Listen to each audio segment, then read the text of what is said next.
Hello and welcome to my channel, or welcome back to my channel, and welcome to your reading for the new moon. It happens either today or tomorrow, depending where you live. If you're somewhere more in the Western Hemisphere, it happens today on the 8th of October. And for us Easterners, on the Eastern Hemisphere, it happens tomorrow very early in the morning. Here where I live, it's I think 5:49 a.m. So but it's happening. The energy is very strong already. As you can see, the cards are already on the table. They are laid out because I was doing the reading in my native language first, and I consider it how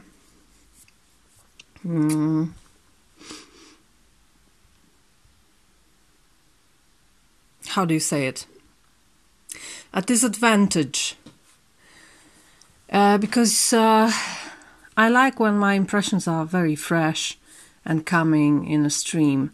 But this time I think it's the benefit for you, because the energy of this reading, the main three cards, was quite illiterate to me. I mean, I couldn't understand it really. I had this feeling of going backwards very much, because we have Three of Cups, which is the card of joy and co-creation and friendships and celebrating things together and being together with other people. Generally very sociable card.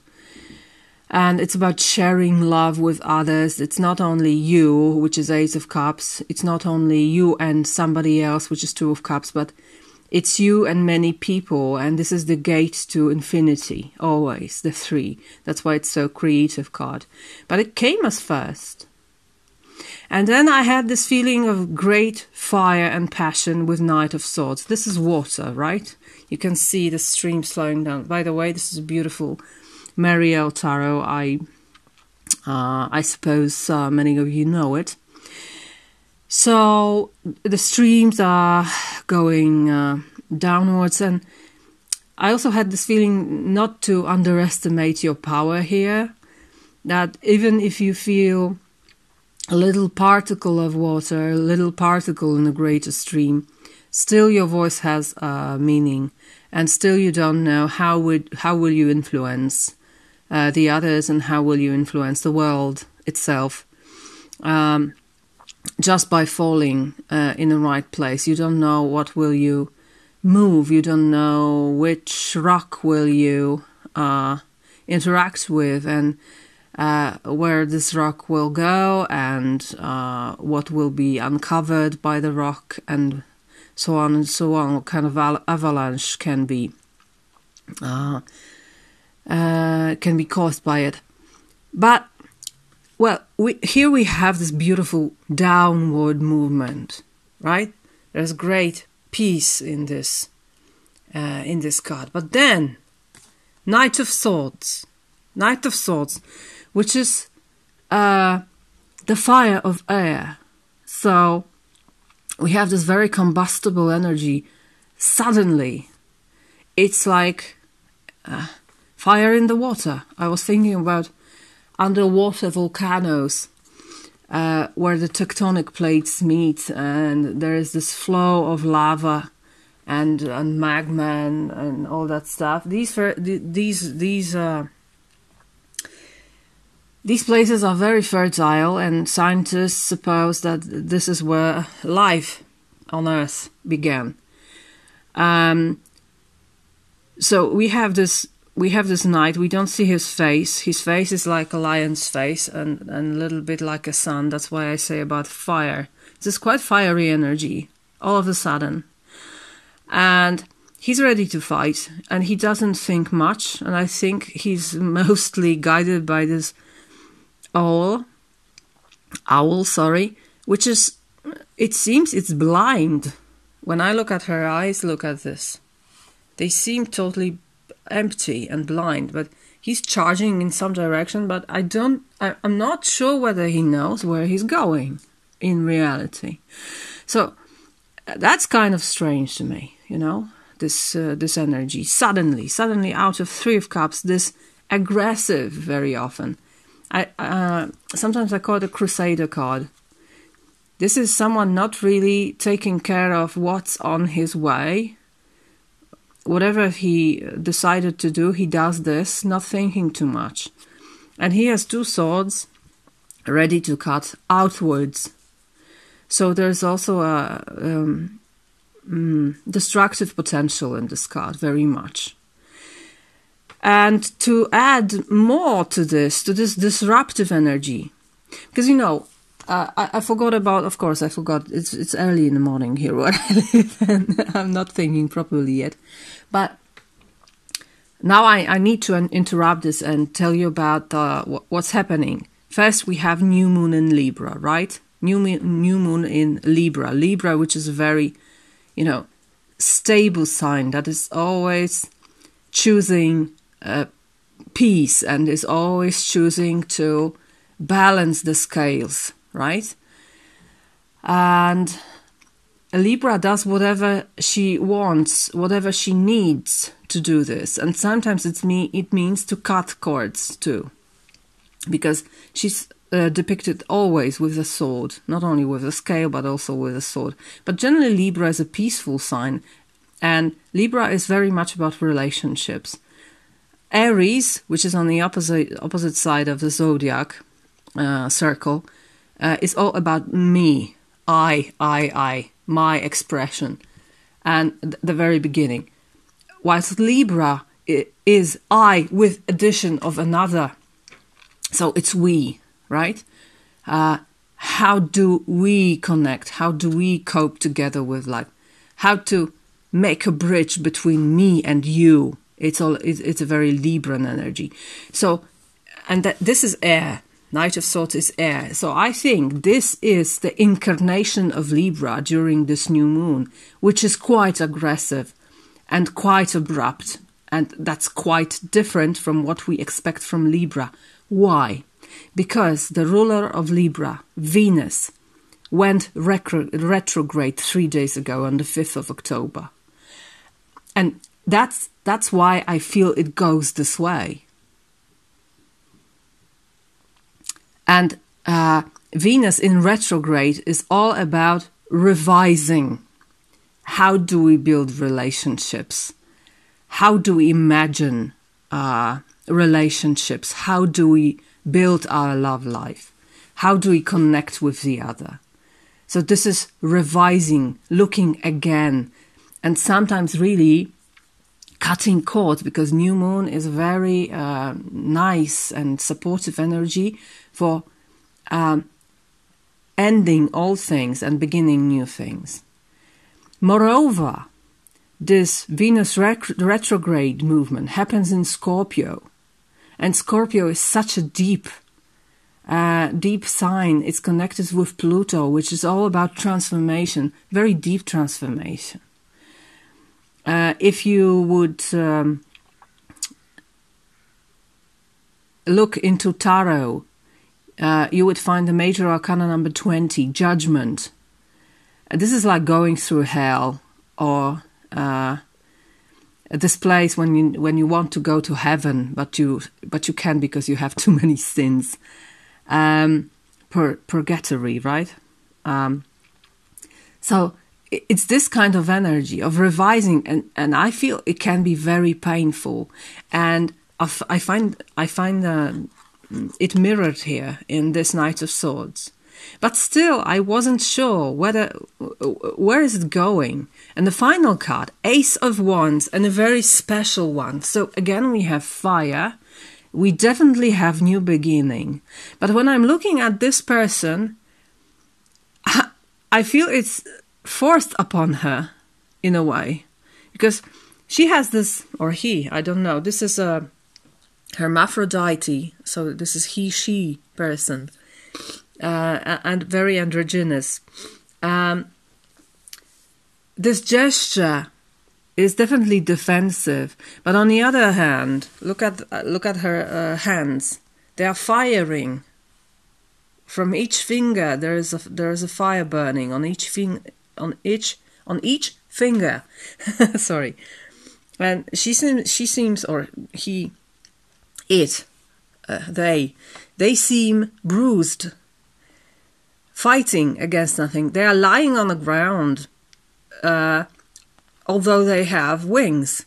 So it's like a little bit like a fallen angel waking up. Look at the face. You cannot recognize the face, but you can see two lion faces, right?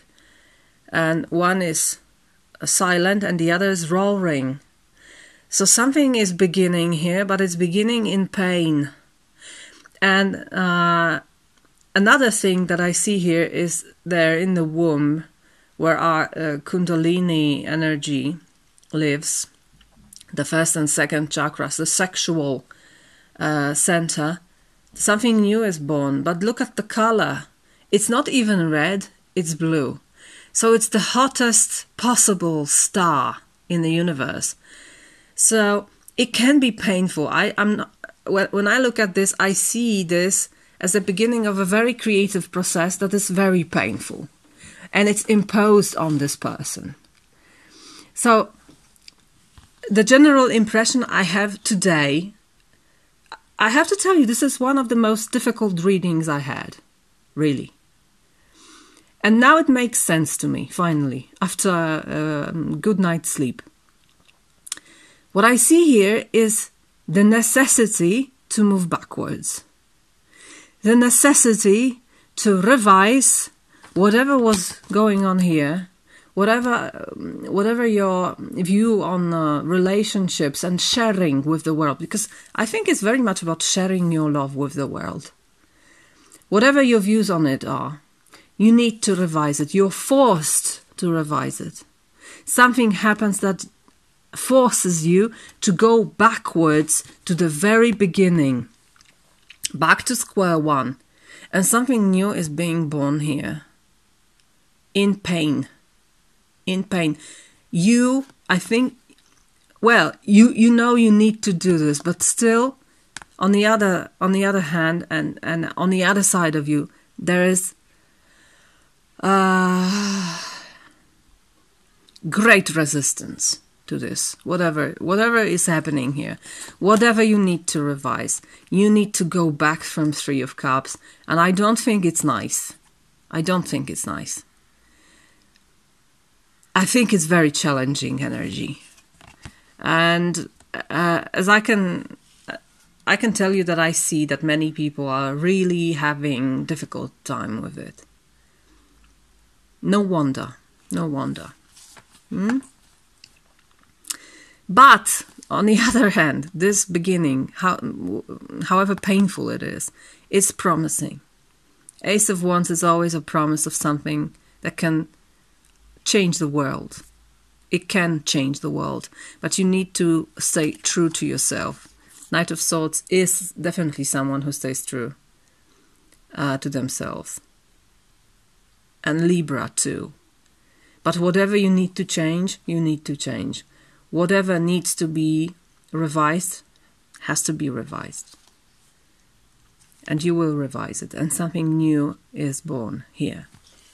So this is the energy of this new moon, and I also drew one additional card for every sign of zodiac. So we start with Libra, and Libra has Prince of Wands, and I think it goes great with Knight of Swords here. So because this is Knight of Wands, so more fire for Libras, which is quite strange for Libras. Libras are quite cerebral. But here I think you have no doubts. Whatever you need to do, you will. There's great passion here, decisiveness, and being really true to your heart, and being brave also. So, as I said, whatever you need to do, you will. Then Scorpio. Scorpio has kind of more peaceful energy, Six of Swords, moving through choppy waters to calmy waters. This is more harmonious card, more harmonious energy. The clouds are still there, but it's getting brighter wherever they are going. So you take whatever you need to take with you, and you're moving forwards through difficulties, yes, but you know you know that your destination is a safe harbor, and you know you're moving forwards. You may be tired, you may be fearful, you may be afraid, but still you know you need to go there, and you know you're gonna be safer there. I think this new moon can be particularly hard for fire signs, especially for Sagittarius and Aries, from what I see here. Sagittarius has 8 of Swords, and this is being really lost in a maze of the mind. Of course, the trap of the mind is generally to be seen through, but it's not that easy. You can see a person here that is trapped, well, apparently she is trapped amidst the swords, but the reality is that the tides aren't very... the tides. These ropes aren't very tight, and the blindfold, she can easily remove it, and she can walk among the swords, between the swords. She can walk out of this. She can even use the sword for her defense, but first she needs to see where she is, and she's on a tidal plate. I'm not sure if it's called this way, but you know, when you have tide and something is slowly being covered by water, so she may drown if she doesn't set herself free, and she definitely can do it, right? So Sagittarius can be lost in this strange energy, but there's still potential to be to liberate yourself. So do it, Sagittarius. Look through your mind, or look beyond your mind. Your mind isn't a good advisor right now. Capricorn. I think Capricorn copes with this energy very well. Alchemist, number 1, it goes very well with Ace of Wands, because both are number 1, right? I think I will cut out the Marielle. I think it's very beautiful without a frame. So the Alchemist, he possesses everything he needs in order to create the world as he wills. And he has the connection to the power of the universe. He's very, as you can see, he's studying the book. So he's finding the right recipe, and then he transforms it into life. So I think Capricorns really can manage this energy to their greatest good without doubt. Also, Aquarius has quite a good card for this, 2 of Cups. So whatever you need to revise, you have no difficulty with going back from 3 of Cups to 2 of Cups and revising your relationships. This card is quite often about love, but it doesn't need to be about love. It can be just about a relationship with the other. It can be about what you feel towards the things you used to love doing. Perhaps something has changed along the way, and the feeling is quite different now, and perhaps you need to look closely at it, right? But generally, Aquarius, you can use this backwards revising energy in order to make your relationships more suitable to you. And I have the similar feeling in Pisces, because Pisces also have 2, but this is 2 in major arcana, so this is a greater energy. The High Priestess, she's the one who went to hell, or to because she embodies the archetype of Persephone, the one who went to the land of dead, and she resided there for several months. And when she did so, the earth became barren and cold, and the winter came. That's from the old Greek myth. But then she returned. But as you can see, she's depicted between the dark, the black, and the white column, which means that she knows both. She knows both sides, both situations. And in Pisces, I feel this is a very deep, transformational, spiritual work that Pisces can do during this new moon and beyond, because that's just the beginning, the new moon. And the energy will be there with you at least 2 weeks, and sometimes much more. The themes that begin in new moon can last for several months. And I feel for Pisces, this can really be a beginning of a deep transformational work regarding me versus other. And whenever I see blue color, I think about this blue star here being born, that something can be very, very challenging, but it's still worth working on it. Then we have Aries. Aries has a difficult card, which is 5 of Pentacles. Generally, it's a card of luck, but sometimes it's also a card of love. And I wonder how should I interpret it this time? Because 5 of Pentacles is... I usually read it as a decision not to use the resources that the universe has to offer. You can see these two people.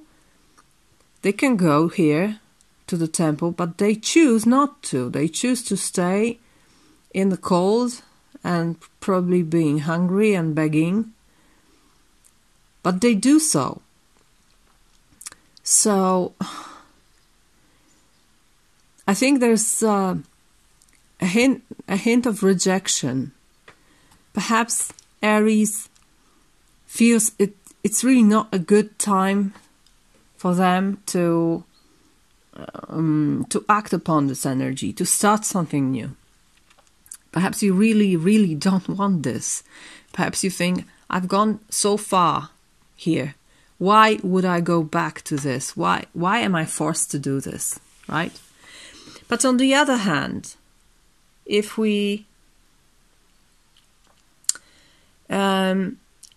see this card as a card of unconditional love, and it can be so. When we make vows, when we marry someone, we say in health and in disease, right? And this is disease. This is these are bad times, but we are still together. It's important that these two people are together here. They decide to stay together. So perhaps it's about being really faithful to each other. And how do you understand faithfulness towards the other? It can be this way, and I choose to interpret this in this way. Okay.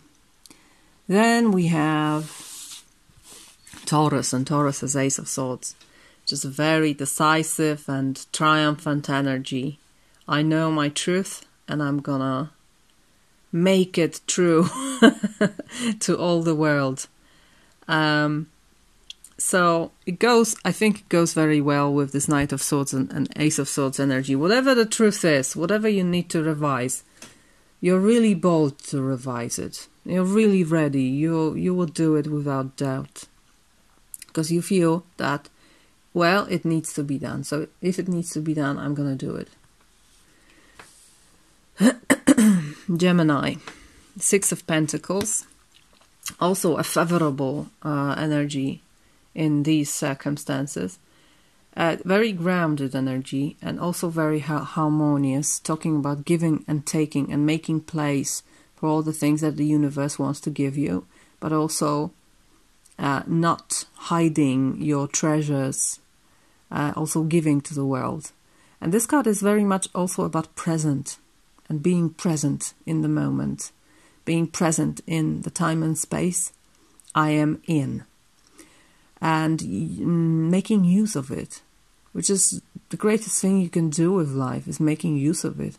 So I think even if you don't welcome this energy, you're going to use it for your greatest good. So beautiful. Also, Cancer has quite nice energy, because this Knight of Swords here is being made gentler, more gentle, by Prince of Cups, which is Knight of Cups. So whatever you need to revise, you're going to do it with open heart. You're going to do it in a tender way. And I also feel it's going to be very creative for you, because Prince of Cups is embodiment of an artist. So I think for artists, this kind of energy is a really golden opportunity to create something great. And I think you can do it. I think you're gonna use it in a beautiful way. Leo is the only fire sign who is coping with this energy quite well. I find this quite similar to the Aquarius energy. Two of Cups, Four of Wands, it's about recognizing, but it's more on a masculine feminine polarity here. So it's more about relationships with people, whilst Aquarius can be more abstract, a kind of a relationship. This is definitely about people, or maybe about recognizing both feminine and masculine element within yourself. Because this card is Venus in Aries. The ruler of Aries is Mars. So it's like Mars welcoming Venus. And it's nice that you welcome Venus. It's retrograde, so it's coming back. It's revising something, but you're welcoming it. And you're perhaps even celebrating it, because this is the card of celebration. This is the card of being happy with having something done. There's a stage that has ended with success here, and you recognize it and you're happy with it. So I think Leo finds themselves very convenient, in a very convenient place here and space-time. And Virgo is doing her work. Eight of Pentacles is a Virgo card. It's the Sun in Virgo. Whatever we call the fire here within this blue energy, blue star, I think you're taking it to your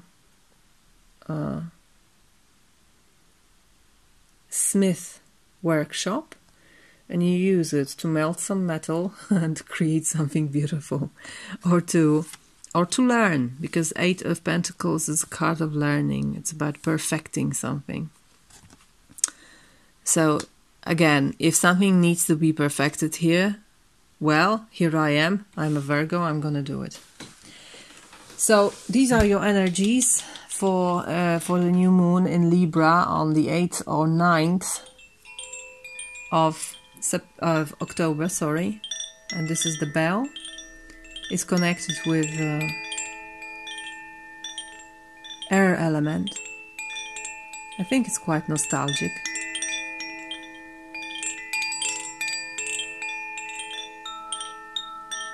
that's how I say goodbye to you.